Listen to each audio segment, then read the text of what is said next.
My name is Jasmine. I am 25 years old, and I was diagnosed with PCOS when I was 13. There's a lot I want to get through in this video, make sure I get my point across. So excuse me while I continue to look down at my little checklist. I guess I'm going to start off with my symptoms. I have pretty much every symptom there is.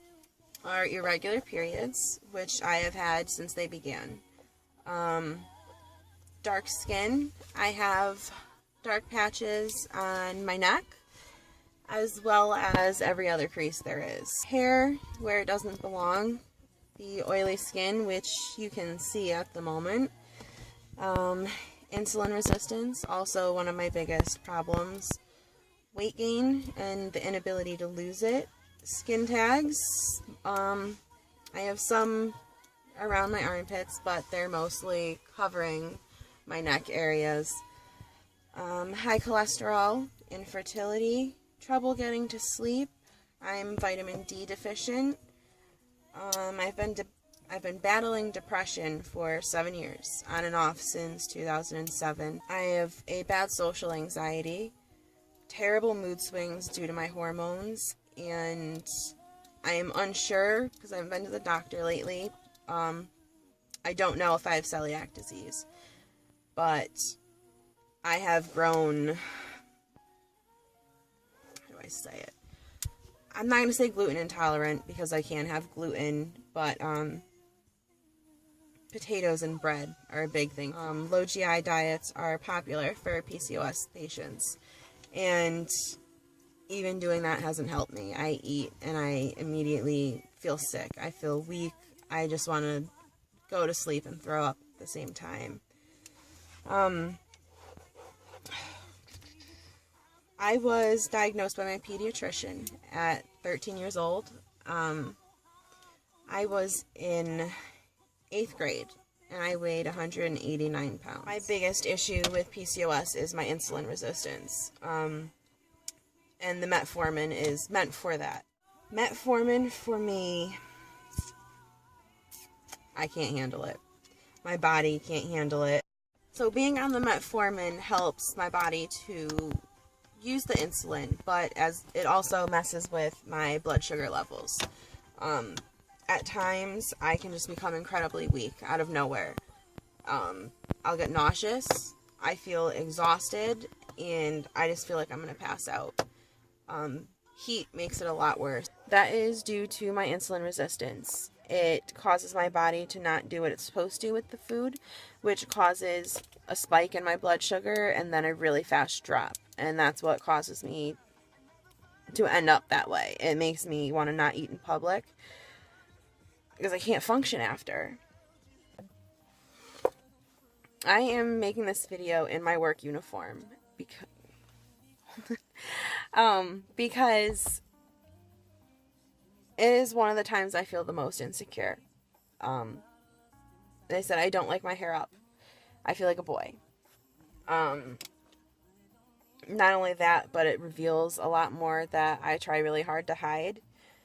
My neck is usually fine because this is buttoned up. I have to wear a tie, but I don't like my hair up. I've worked in the food industry since 2006, and it's now 2014, so about 8 years. I love it. It's what I know, but at the same time, I hate the standards that come with it. I have really low self-esteem. I will admit that, but being able to be myself and dress up and do the girly things are what help me feel better about myself. And working in the food industry, you can't do that. No, I can't have long nails done. I'm allowed to wear makeup, but it's supposed to be natural. I can't come in with red lipstick if I wanted to. These, technically not allowed. They're supposed to be studs. In my building anyway. Legally, they're supposed to be no bigger than a quarter, I believe. I can't wear dangly earrings, hoops that I like. I can't leave my hair down. And that's the biggest thing when I put my hair up. I feel really ugly. When you wake up every morning hating what you see and having to put in so much effort to actually be comfortable enough to leave the house and be seen in public, it doesn't matter how many people tell you you're beautiful. It really sucks when you already hate yourself and people are constantly commenting on the things that you try to hide. I don't want to make anyone feel bad, but I'm going to give a couple examples. I'm not going to name names. There's one person in particular in my life that if they want me to wake up and go somewhere without spending my hour to get ready, they used to get really upset with me. And they didn't understand, how much effort I have to put in on a daily basis to feel comfortable enough in public. But they would say things like, why do you need to shower? You look the same before and after anyway. And when you take so much time to hide yourself, basically, it hurts for someone to say that that your efforts don't matter. You look the same anyway. To me, I take it as, I'm going to look like crap regardless. Most of my symptoms that are on the outside, I was made really insecure about them because of my cousins. And it's not to say that in a bad way. Kids say things without thinking.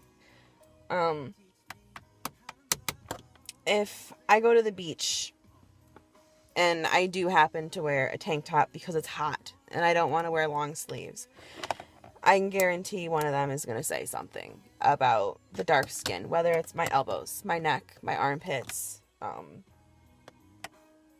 So I won't do it. The hair, that started in 8th grade. That was only, oh my God, that was in 8th grade. That's when those comments started. And it caused me to take care of it in a way that I shouldn't have, but at 13 years old, you don't know any better. It's something that really defeminizes me.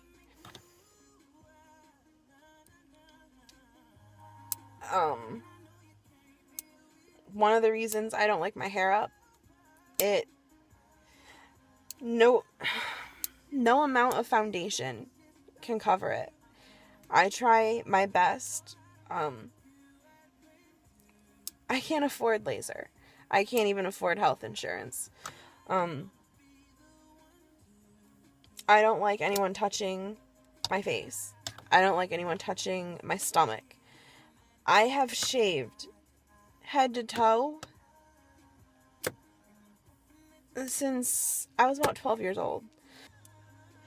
It's not something that I've ever talked about with anybody. And I will honestly say that is my biggest issue with PCOS. I will not sleep over someone's house. I will not go camping. Whenever I see the real me, it kills me. There's no other way to explain it. When it comes to hurting my relationships, I will say that my insecurities play a big role. I have jealous tendencies, like every woman, but I wouldn't say I'm a jealous girlfriend. It's more just the self-esteem, I guess. I really don't know why I feel that way, because I think anyone I've ever liked or wanted, I've gotten.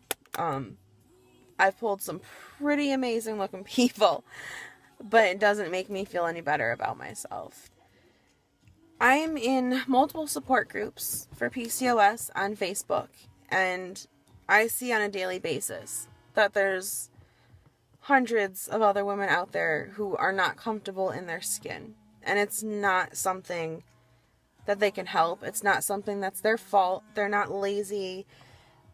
And they work their asses off to try and make themselves feel better about themselves.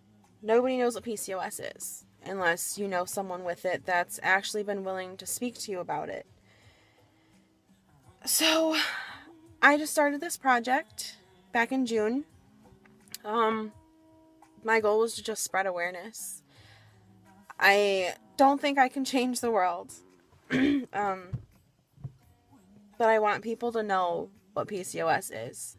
My hopes in doing these videos is that maybe it'll make the people who watch it a little less judgmental on others, and hopefully that each girl who's brave enough to share her story will finally be making a step towards feeling comfortable in her own skin and feeling beautiful. It took me years to do this. I wrote a long entry on my computer, a little journal entry back in 2008. I did another one in 2011, and it is now 2014. I told myself I wasn't going to make a video, but after having over 100 girls just sending me their pictures and stories, and over 10 videos so far, 300 likes on my page, it's just turned into something much bigger than I could have anticipated, and I think it's unfair for me to ask these women to share and to not do it myself. So I want to apologize that I do have a little anxiety and stage fright, so my video may be slightly awkward, but I want to thank every single girl that has had a part of this project. There have been hundreds of girls that have given me feedback and support, and who made this project what it was, or what it is. You're some of the strongest women I know, and thank you.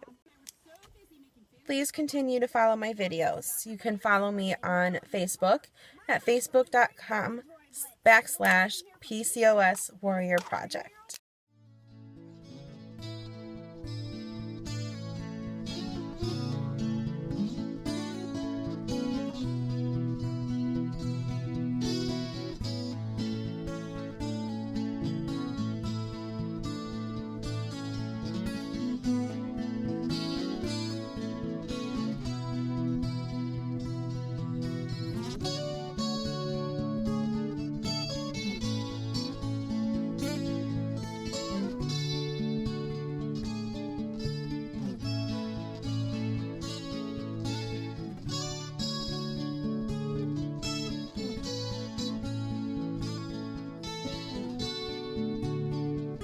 I challenge every PCOS sister out there to make a video and share it.